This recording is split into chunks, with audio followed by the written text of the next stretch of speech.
Kardinal Franc Rode je bil sinoči gost Mestne knjižnice Ljubljana. Kardinal je v pogovoru z Bernardom Nežmahom priznal, da je služba v Rimu lažja, kot je bilo vodenje ljubljanske nadškofije.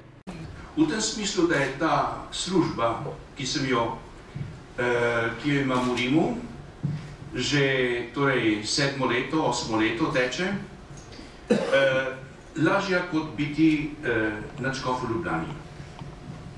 Šef ali voditelj nekega vatikanskega urada nima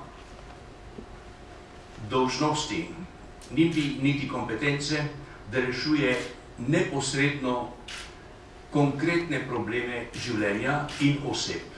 Rode je med drugim spregovoril tudi o obdobju tranzicije in primerjal, kako so države doživljale padec totalitarnih režimov. Zakaj, na primer, en komunist pravoslavnega izvora, ko pade režim, postane zaveden pravoslavni vernik, javno izpoveduje svojo vero, podpira cerkev in gradi cerkve, medtem ko komunist katoliškega izvora postane še bolj zatrt antikristjan, kot je bil v času komunizma. Pokomentiral je tudi ekonomsko krizo in vladne varčevalne ukrepe.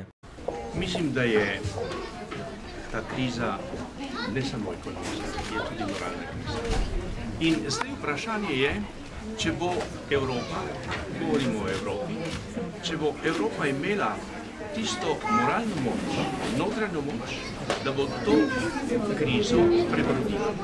To, kar se pa sedaj pri nas dogaja, ali kar se zahteva, kar ta vlada zahteva od nas, to zahtevajo vlade v celi Evropi. V Grčiji in na Portugalskem in v Španiji in v Franciji in v severni Evropi, povsod isto. Ne vem, kako bi mi brez tega lahko išli iz te krize. To je nujno, ni alternative.